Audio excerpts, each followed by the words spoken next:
And welcome back to my channel let's learn with Megha. So आज का हमारा video है वैल्यू एडेड मेथड के न्यूमेरिकल क्वेश्चंस पे। लास्ट वीडियो में हमने वैल्यू एडेड मेथड के ओवरऑल कॉन्सेप्ट को समझा था। इस वीडियो में हम बात करेंगे न्यूमेरिकल प्रॉब्लम्स को कैसे सॉल्व किया जाए। राइट। सो इसमें हम स्टार्ट एक क्विक रिकैप से करेंगे, बट आगे बढ़ने से पहले मेरी एक रिक्वेस्ट है, अगर आप मेरे चैनल पर फर्स्ट टाइम आए हैं so do like share and subscribe my channel let's learn with Megha. तो चलिए स्टार्ट करते हैं। तो देखिए, एक जनरल रिकैप देख लेते हैं। बेसिकली वैल्यू एडेड मेथड होता क्या है। वैल्यू एडेड मेथड का मैं जो फॉर्मूला लगता है वो लगता है कि हमारे पास जो भी हमने आउटपुट जनरेट किया है उसमें से हम रॉ मटेरियल की कॉस्ट यानी कि इंटरमीडिएट कंजम्पशन की कॉस्ट जो है उसको हटा देंगे तो ऑटोमेटिकली हमारे पास आ जाएगा gross value added at market price. ठीक है, जिसको हम जीडीपी एट एमपी भी बोल सकते हैं। और एक बार अगर हम जीडीपी एट एमपी पे पहुंच गए तो हमसे कोई भी एग्रीगेट पूछ लिया जाए तो हम उसमें इजीली उसको कन्वर्ट कर सकते हैं। इस चीज़ की भी हमने वीडियो पे प्रॉपरली डिस्कशन किया था। राइट। तो अब देखिए, एक वे तो ये हुआ वैल्यू एडेड मेथड को देखने का, और दूसरा वे मैंने आपको एक और वे बताया था, उसको भी देख लेते हैं। कि यहाँ पे देखिए, इकोनॉमी में जितना भी आउटपुट जनरेट हुआ है अगर उसमें से हम इंटरमीडिएट कंजम्पशन हटा देंगे यानी कि रॉ मटेरियल की कॉस्ट हटा देंगे, इकोनॉमी में जितना भी आउटपुट जनरेट करने के लिए रॉ मटेरियल जो भी यूज़ किया गया तो उस पर जो लोगों ने खर्चा किया था तो उसको हटा देंगे, तो हमारे पास आ जाएगा जीवीए एट एमपी या फिर जीडीपी एट एमपी। राइट। एक बार जीडीपी एट एमपी आ गया तो हमको कन्वर्जन आता है। तो ग्रॉस से अगर हमें नेट पे जाना है तो हमें लेस डेप्रिसिएशन करना होगा, तो हमारे पास आ जाएगा एनडीपी एट एमपी। और अगर हमें एनडीपी एट एमपी में हम एनएफआई ऐड करेंगे तो हम पहुंच जाएंगे एनएनपी एट एमपी पे, यानी कि net national product at market price. और फिर मार्केट प्राइस को कन्वर्ट करने के लिए हम करेंगे लेस एनआईटी। तो एनएनपी एट एमपी में से अगर हमने नेट इनडायरेक्ट टैक्स माइनस किया तो अपने पास आ जाएगा नेशनल इनकम यानी कि एनएनपी एट एफसी। राइट। तो ये एक जनरल वे है, आप दोनों ही वे में इसको याद रख सकते हैं, दोनों ही वे में आप अपना आंसर बहुत ईजिली निकाल सकते हैं, बात एक ही है। ठीक है। तो देखिए, अब बात करते हैं न्यूमेरिकल प्रॉब्लम की। तो देखिए, फर्स्ट क्वेश्चन है, एक फर्म ए है और उसमें हमें क्रॉस वैल्यू उस जो भी डिटेल्स दिए हैं उस डिटेल के हेल्प से हमें G V A at F C निकालना है, यानी कि gross value added at F C यानी कि G D P at factor cost. ठीक है, अब अपने पास ये सारी डिटेल्स हैं। ठीक, gross value added at factor cost निकालना है। अपने को फॉर्मूला हमने क्या पढ़ा है, फॉर्मूला हमारा सिंपल कहता है कि G V at M P is equal to sales minus purchase of intermediate products. ठीक है, वैसे तो हम डायरेक्टली सेल्स ले सकते हैं, लेकिन जब हमारे पास क्लोजिंग स्टॉक ओपनिंग स्टॉक भी गिवन है तो इसका मतलब there is some change in stock also. तो उसके लिए हमें sales plus change in stock लेना होता है, माइनस करना होता है इंटरमीडिएट प्रोडक्ट्स का जो भी हमने परचेज किया है। राइट। तो यहाँ पर देखिए, बहुत सिंपल सा फॉर्मूला बन गया, sales plus change in stock. ठीक है, इस फॉर्मूले को भी मैंने आपको बताया था लास्ट वीडियो में कि क्या हम वैल्यू ऑफ आउटपुट को क्या क्या नाम दे सकते हैं, है ना। तो ये sales plus change in stock एक वन ऑफ द नेम है उसका। ठीक है, अब यहाँ पे देखिए, बस वैल्यूज पुट करनी है और आपका आंसर आ जाएगा। अब देखो, sales plus change in stock है तो सेल्स में हमने 500 ले लिया, चेंज इन स्टॉक में closing stock minus opening stock होगा। ठीक है, परचेज ऑफ इंटरमीडिएट प्रोडक्ट्स में उसकी वैल्यू ले ली। अभी अपने पास आया G V at M P, but अपने को निकालना क्या है, G V at F C. तो इसलिए हमारा फॉर्मूला फर्दर इसको एक्सटेंड करेंगे, G V at M P में से माइनस एन आई टी करेंगे तो अपने पास आ जाएगा, इस तरह से वैल्यू पुट करेंगे और अपने पास आ जाएगा इसका आंसर। अब देखो यहाँ पे अगर नोटिस करो तो हमने जी वी एट एम पी में से एन आई टी जो माइनस किया है उसमें मैंने ब्रैकेट में जीरो माइनस सब्सिडी लिखा है।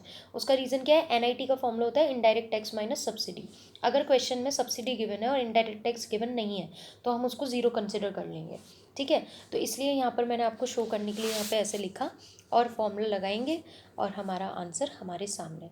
और ऑफ कोर्स यूनिट्स का ज़रूर ध्यान रखना है क्योंकि वरना आपका आंसर इनकम्प्लीट माना जाएगा।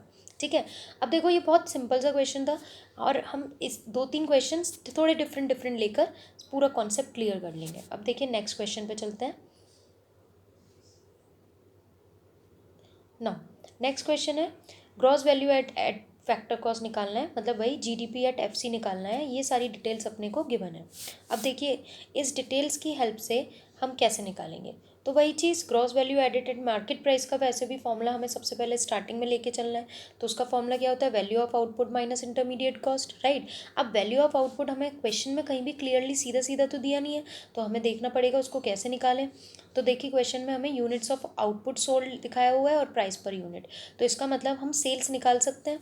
तो देखिए sales plus change in stock minus intermediate cost में इस फॉर्मूले को ब्रेक किया गया। क्यों चेंज इन स्टॉक क्यों लिया गया? क्योंकि क्लोजिंग स्टॉक और ओपनिंग स्टॉक भी गिवन है, राइट। तो बस अब आपको क्या करना है, सेल्स की वैल्यू हम निकाल ही सकते हैं, units of output sold into price per unit, तो 30 इंटू 1000 कर लेंगे, प्लस चेंज इन स्टॉक निकाल लेंगे क्लोजिंग माइनस ओपनिंग करके, तो यहाँ पे वैल्यू उसकी रख दी, माइनस इंटरमीडिएट कॉस्ट हमें डायरेक्टली गिवन है, हमने उसकी भी वैल्यू रख दी।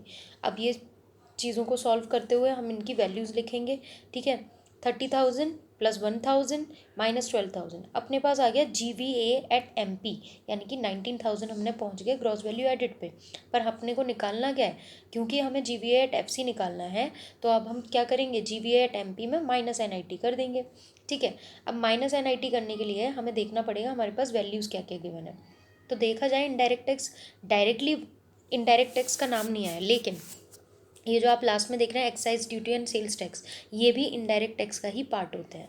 तो इसलिए हमने यहाँ पे नोटिस करिए 19,000 में से माइनस किया 2500 प्लस 60 करके, यानी कि excise duty plus sales tax दोनों को लिया कंबाइन फॉर्म में और उसको माइनस कर दिया। सब्सिडी हमें गिवन ही नहीं है, तो सब्सिडी के लिए अलग से कुछ लिखने की नीड नहीं है, ठीक है। बस इसको कैलकुलेट करेंगे और हमारा आंसर हमारे सामने होगा, ठीक है। अच्छा, नॉर्मली क्वेश्चंस में आपको हमेशा यूनिट्स गिवन होंगी, तो आप हमेशा यूनिट्स का भी ध्यान रखेंगे। यूनिट्स यानी कि रुपीज़, इन थाउजेंड, इन करोड़, जो भी लिखा है उसको अपने आंसर के साथ प्रॉपरली अटैच करके लिखोगे, ठीक है। नाउ अब नेक्स्ट क्वेश्चन देखते हैं।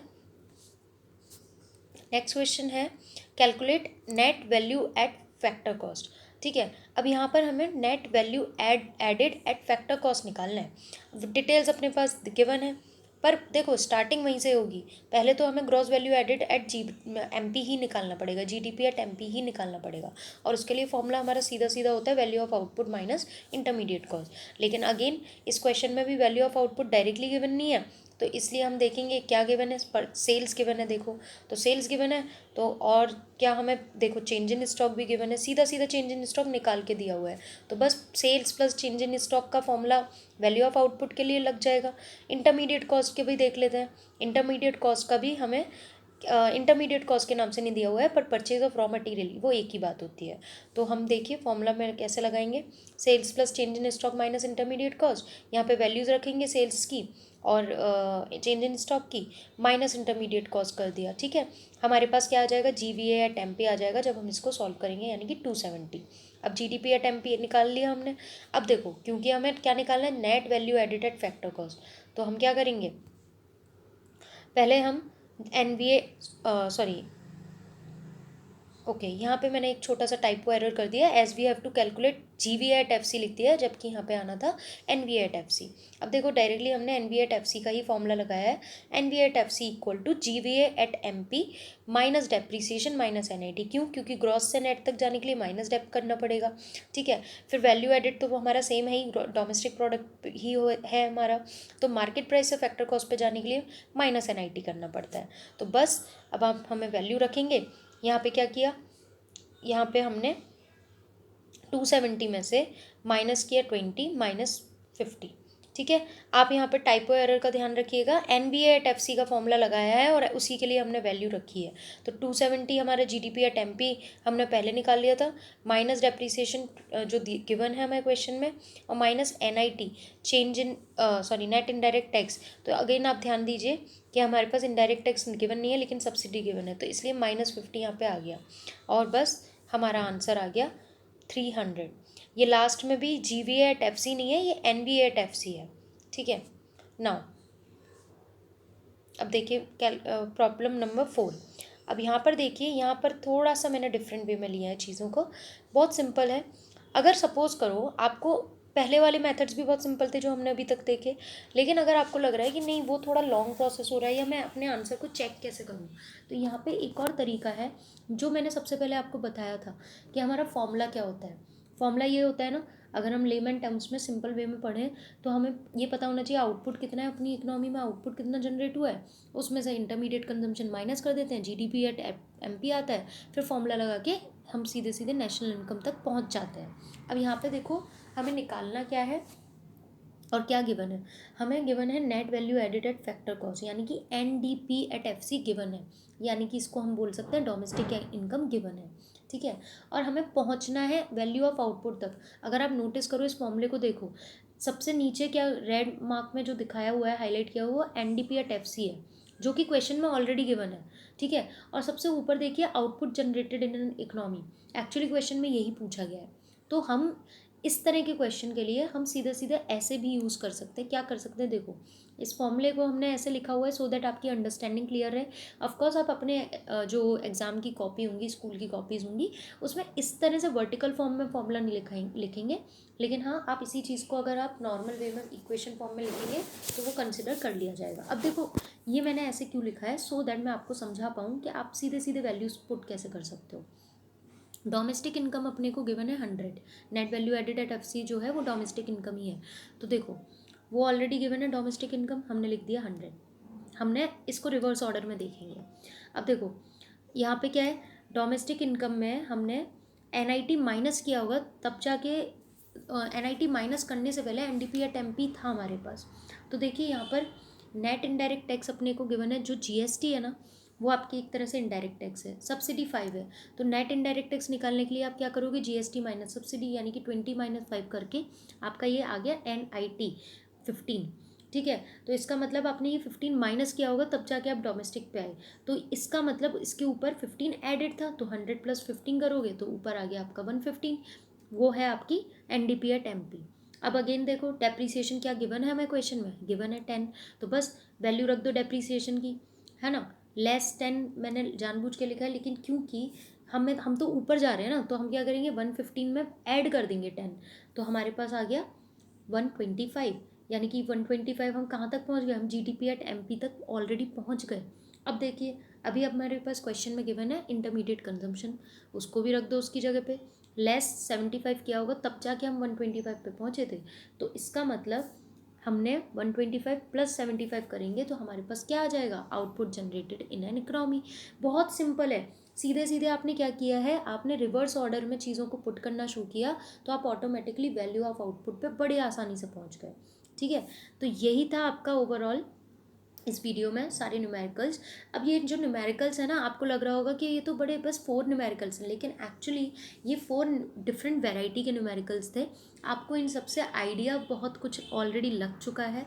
अभी आप जब कुछ और क्वेश्चन सॉल्व करोगे तो आपको ये चारों न्यूमेरिकल जो कर लिए हैं आपने, अगर आपने इनको ढंग से अपना नोट डाउन करते हुए प्रैक्टिस करते हुए समझा है तो समझ लीजिए आप और भी न्यूमेरिकल्स जो हैं वो भी आराम से डील कर पाएंगे। ठीक है, तो बेसिकली आपका वैल्यू एडेड मेथड से रिलेटेड मोस्टली न्यूमेरिकल आपने समझ लिए हैं।